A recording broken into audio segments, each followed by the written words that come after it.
Good morning and welcome. You're indeed watching Power Breakfast right here on Citizen TV. My name is Freddy Ndimuli and it's that time to take a look at the headlines this morning.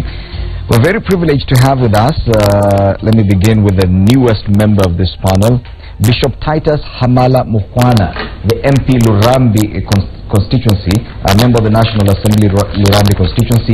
Bishop Hamala, karibu sana to Power Breakfast. This is your very first time on this panel.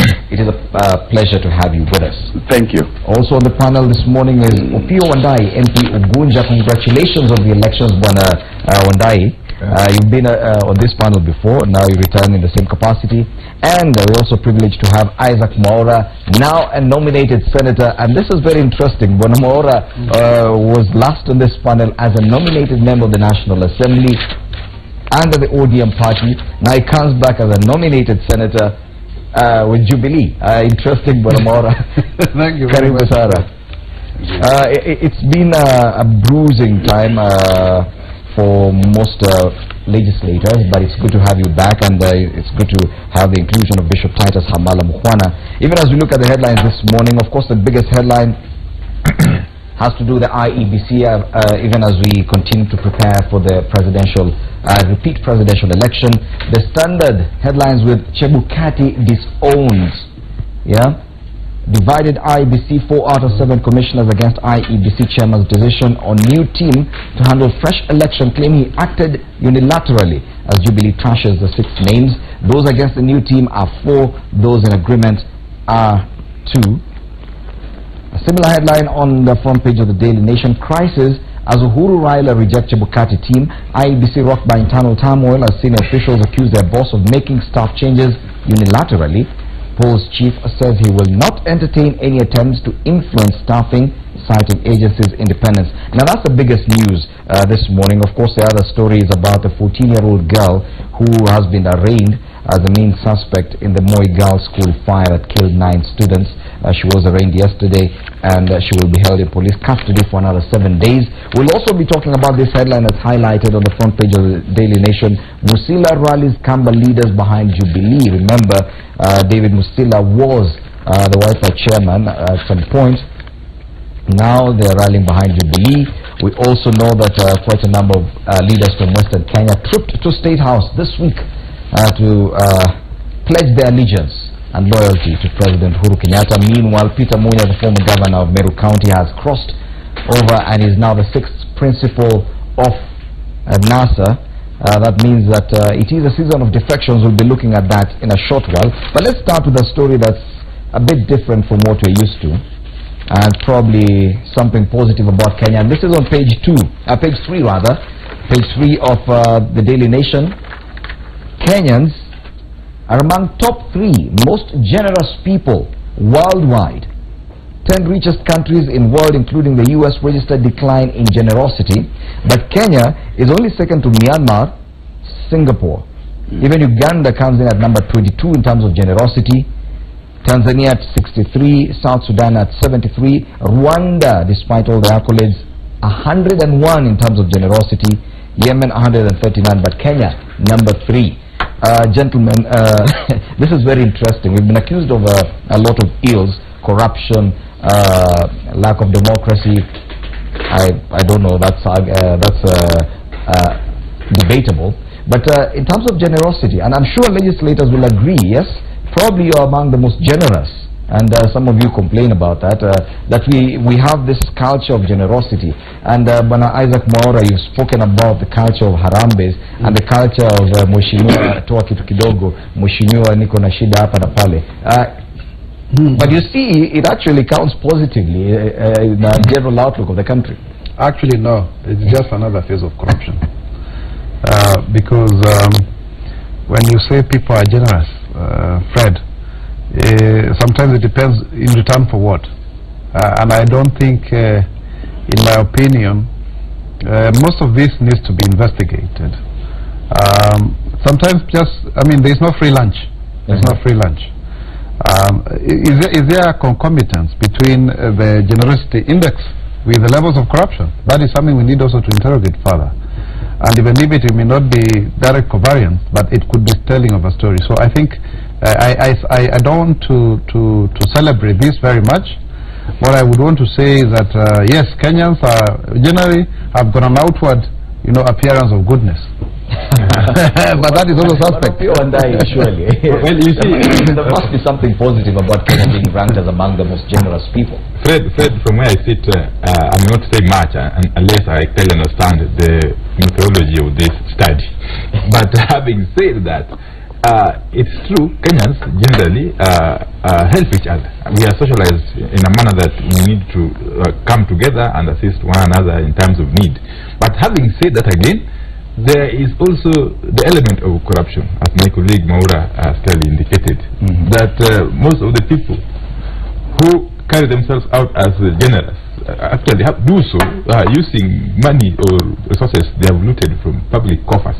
This is a culture which was cultivated way back from independence, and has really taken root to date. And I think before we clap and praise ourselves for being generous people, we need to understand what this university is all about and how it's coming about. But away from politicians, probably that's where the criticism comes in, and probably connection with corruption. But Bishop Titus Hamala, surely Kenyans, even away from politicians, Kenyans are indeed generous. We contribute to harambes, we contribute to funerals, to weddings, we contribute to even baby showers and all these things. And I remember one case where someone had a hospital bill, and I think the whole country, almost the whole country, came together and contributed. That has nothing to do with corruption, surely. Intimuli, thank you for having me on your show. I'm the new kid around the block. And it's an honor to have my great friends, the honorable members. I think I will a little bit go a different route away from my colleagues. I want to agree, yes, we are generous, and this generosity is real. As an elected member of parliament, I'm also a preacher in the church. And so I'm going to speak from that angle. Kenya is a very religious country. And faith changes the hearts of people. The hearts of men and women are changed by faith. When people go to church, they are taught about giving, not just the rip me style, but the true meaning of loving your neighbor, doing good to people that you don't know, being generous to strangers.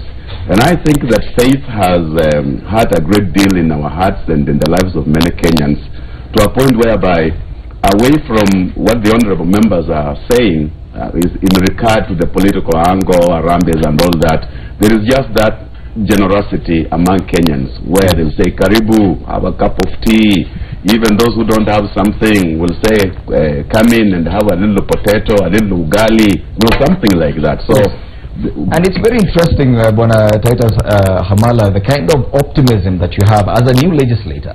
You realize that the two gentlemen you're seated next to have been legislators for a while, and probably that informs their pessimism. But either Maura, surely you were very optimistic when you joined the National Assembly a few years back, but that seems to have really changed 4 years on. What happens? What happens once you become a Kenyan politician, a legislator? Why the pessimism? I think, Fred, maybe as you grow older, you become more cynical. You see the society more, objectively. You are able to interact with the society. You're able to see the facades and the masks that people put, and you are able to see through. And that in itself makes you to become a little bit questioning. You don't take things at face value. Even to the point that sometimes, and I think my colleague Opio and I will agree with me, you find people telling you, oh, you are my role model, you inspire me a lot. Then after that they ask you, and now Mheshimiwa, kindly help me with this. Then you realize it was all just a way of making you feel good so that then you can get out something. So we are a very pretentious society. And I think there's a very deep rot in our society. So much so that, Fred will agree with me, that if you look at our current debate of the IEBC, and I'm sure we'll come into that, we are looking at people who will be trusted or not trusted purely on the basis of their ethnicity. And because I have interacted with some of these officials that I see their names being, bandied around, I feel very sad, because some of these people are actually very, very honest individuals. Yes. So by the end of the day, I think as Opio has said, we would want to look at the methodology. We would want to see what exactly was considered. Was it just because we go for harambes and funerals and all of that? Is it just a question of showing people directions? Is it just a question of being generous also with the information? Because I think we are overly candid to the point of, washing our dirty linen in But Opio and I, it is very sad watching people like Isaac Mwaura, who are very optimistic, very energetic when they first joined the National Assembly. Now he's just fresh, a week old into his second term in Parliament, and he's already looking so pessimistic. Do you agree with him? Do you share his sentiment? Well, my friend Isaac Mwaura, I think, has been a good man all along. I only think that of late, because of his association, he has kind of lost track. Yeah, but then I'm sure in the fullness of time is going to be back on track again. But having said that, the problem with our society, the Kenyan society as we know it, is this preoccupation with the material wealth, and we have become a society where people virtually worship wealth, and this actually translates into very, very serious translations down on the ground whenever politics take center stage. And why do I say this? You will find that even in this parliament, the 12th parliament which we've just joined, you will find that a vast majority of those who have been voted in on account of the wealth that they command, the wealth that they possess. And in a sense, therefore, wealth determines who is voted in and who is voted out. A society like that cannot progress because ultimately leadership therefore is stifled in the sense that if you cannot afford to if you're not generous enough to amass wealth for you to be seen to be generous, then you are out of contention. Because last year, according to this study, Kenya ranked number 12. This time it's gone up to number 3. Are you saying that probably it's because of the generosity that comes with political campaigns and all the politicians are generous, that's why we're ranking higher? Well, as I said earlier, unless we know how exactly this study was done, it's difficult to answer that question. But if it is on account of the what you call the tokenism that we see during the campaigns, that people give out handouts to supporters, to would-be voters, as a way of influencing their decision, then I think this study needs to be looked into. Bishop Titus Hamala, even as we wrap up discussion on this particular headline, I really do hope that your optimism, the faith you have, the belief in the Kenyan spirit does not change. But surely the kind of company you are in now will affect you in some way. How do you hope to still have faith? Because surely you still have faith in Kenyans and you believe in their genuine generosity.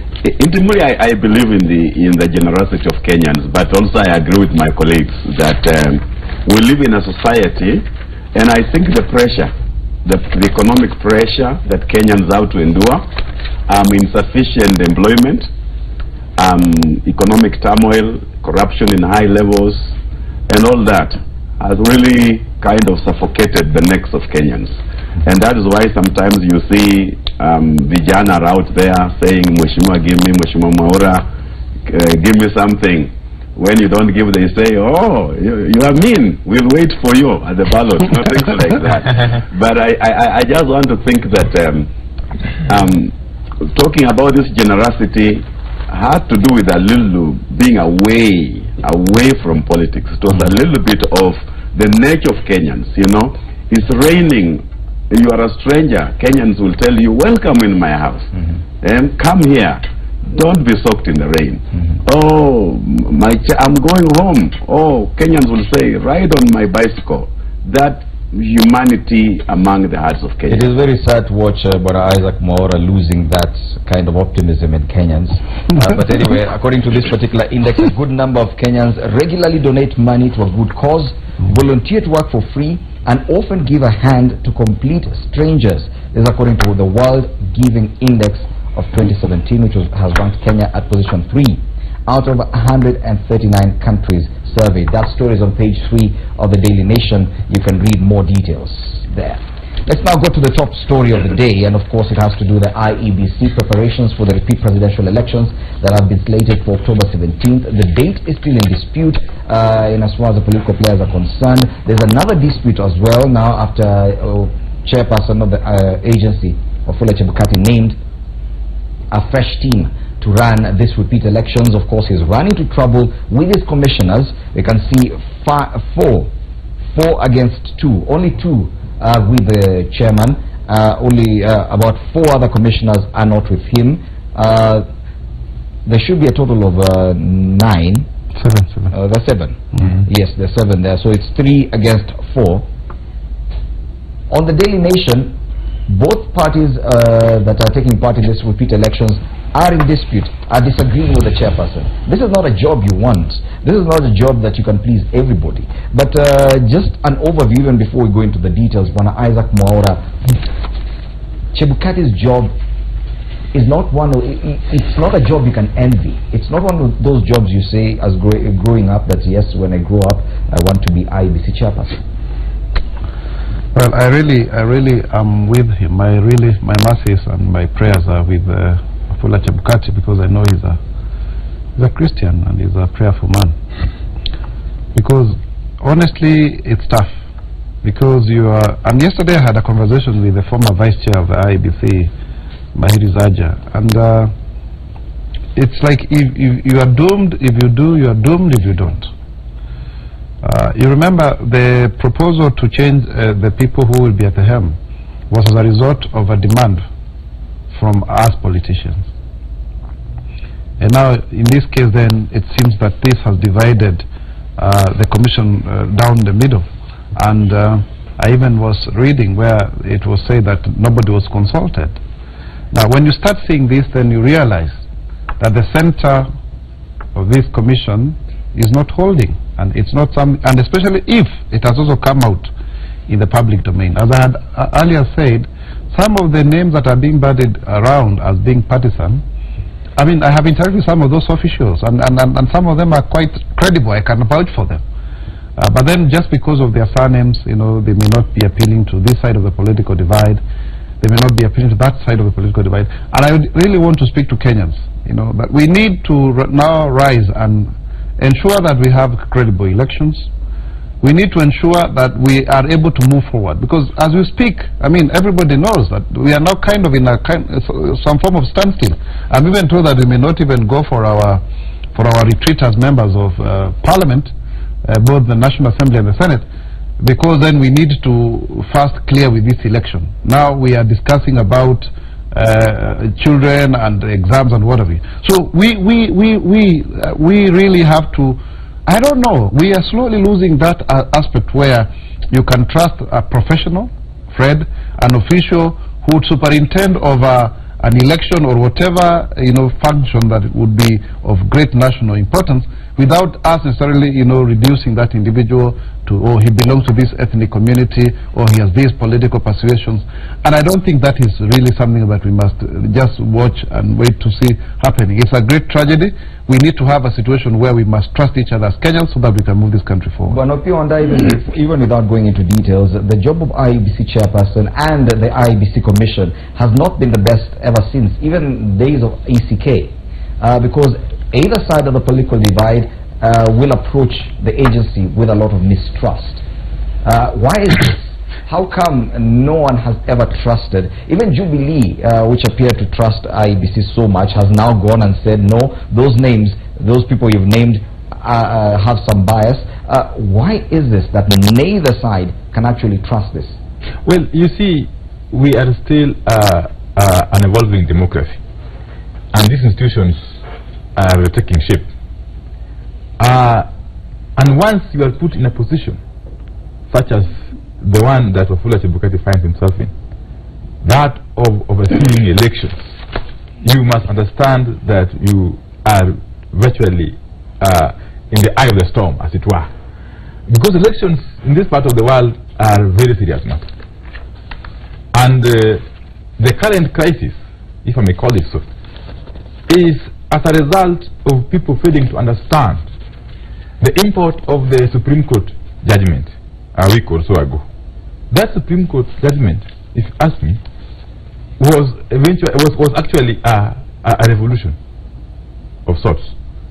Because I haven't had the opportunity to read the pronouncements of the courts that have annulled other presidential elections elsewhere, but I must say with a lot of conviction that what the Supreme Court did was actually to indict the IBC in its entirety.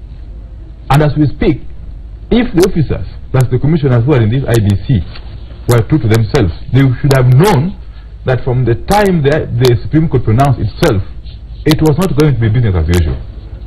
But I see them carrying out themselves in a manner to suggest that they think it is business as usual. If I was asked, I would have suggested from the very beginning that these officers, including the commissioners, should have tendered their resignation the very moment that the Supreme Court made the pronouncement. The entire commission, but would that precipitate crisis if we do not have a commission before the election? Well, you see, that is the simplistic way people tend to look at this thing. You see, they were already having a crisis even as we speak.